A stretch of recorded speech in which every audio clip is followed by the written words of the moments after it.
Okay, we are live once again. Um, it is Lynn from Masami and Power Beauty Collab with Dr. Ebru of Avecina. And we're going to talk about why are so many indie brands closing. This is a topic that's very near and dear to my heart because we are a collective of indie brands. And I have seen firsthand how many have struggled and how many have gone out of business in the last couple of years. It is a rough market out there. So let's just dig right into it. What do you think is going on, Ebru? Ah, this is a very hard topic, right? Unfortunately, thanks to the celebrities, every celebrity and their mother had a Yeah. skincare brand for some reason. The market is flooded. So, one thing about the celebrity beauty is they're celebrities. They're great at their craft, singers, actors, fantastic at their craft, but they are not beauty founders. I'm sorry. They do not know how it's formulated, what are the safety, how is it going to do? They don't know. They don't know. So, unfortunately, this impacted indie beauty brands who are actually experts in what they do you know? So, one of these closures, which surprised me the most, was REN. REN Yeah. was one of the first clean beauty brands, and it was under Unilever. After 25 years and owned by Unilever, you would think they have the runway and the money. Unilever tried to sell it first, but it didn't go. And then they were, I think, maybe under 50 million euro revenue against Unilever's 1 billion threshold for the power brands. And then it made sense because there wasn't in big enough matter to in that portfolio. So Unilever said, okay, I'm not going to invest any money in you, and nobody wants to buy you. I'm going to close you. So they closed it. Flour, that was a celebrity brand, but one of the first ones got closed. Good Clean Goop, which didn't make any sense why she, opened up because she had Goop skincare Yeah. before. That felt those Well, two that was closed. a Target thing, I think. Yeah, that was a Target thing, but I Yeah. went there and looked at the ingredients. They were nearly the same, but the price Yeah. range was. So the consumer is not stupid. They know, they read, they examine. So it didn't go. And Goop at Target as a brand, it never made sense. So it's always sad, to see brands with talented people to go down and in indie brands. And unfortunately, this is not about talent. I wish it was. It's about market dynamics, parent company strategy like Unilever, and timing, and also And money. and the general economy, Yeah. And and also the K-beauty flooded the industry with tons and tons of products. And just that's, I think, the beauty of the beast, let's call it, right?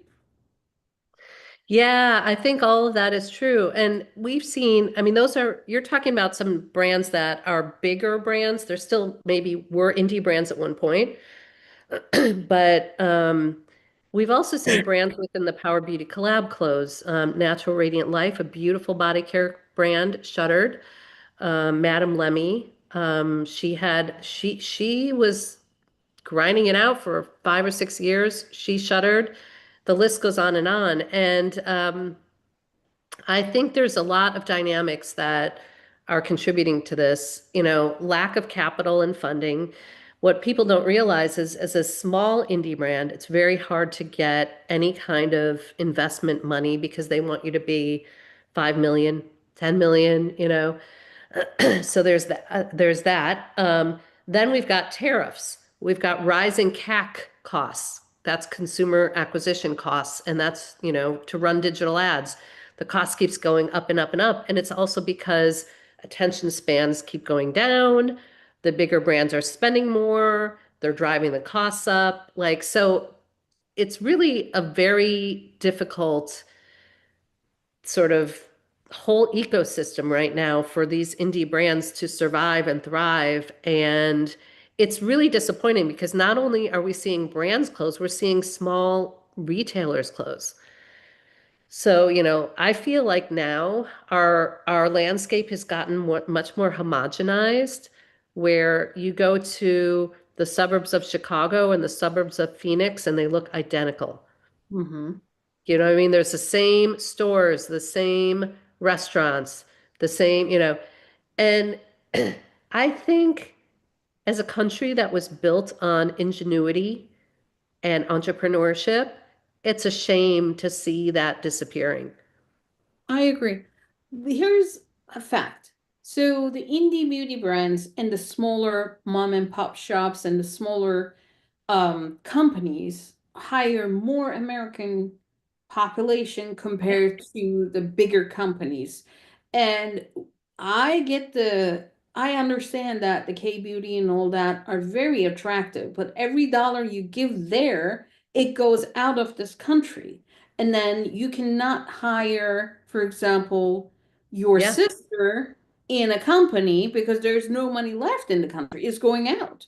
So when you invest in companies in United States, this could be an indie beauty, this could be the restaurant on the corner, Yep. this could be the bakery. That money stays in the community and then it comes back to you. But when you invest it to a big company, K Beauty, whatever, it goes out. It doesn't come back to you. So how's that gonna work out? Yeah, and people don't realize that. I mean, Sephora is not a US company, you know? Oh yeah. Um, I Sephora mean, belongs to Louis Vuitton. right, right. So we're just helping them get richer, you Yeah, know? Um, and there are so many examples of that. And I really wish people would vote with their money more.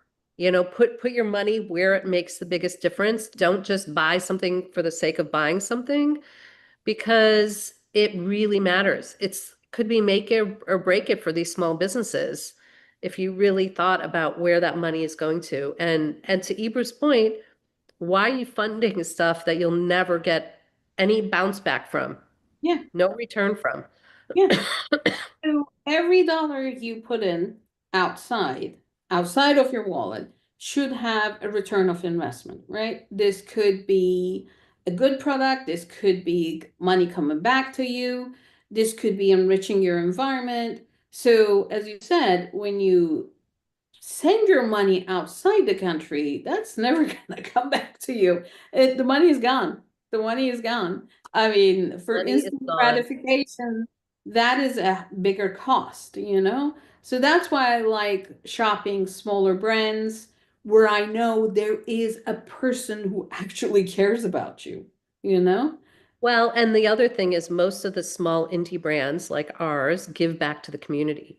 And we do it in a very transparent way. So, you know, the big corporations say they do things, but a lot of times it's more if, yeah, we have some charities, we just throw some money over there and, but it's not like they're going in there and really understanding and have a personal connection and are making sure that money is going where it needs to go a lot of times. So, yeah, it's a sad one, but this is, I guess, this is our plea to everyone listening. Please support small indie brands. You will not regret it, and you'll hopefully help some of them stay in business. Yeah, I agree. All right, so any thoughts? Drop them in the comments and let us know. And let us know which indie brand you love.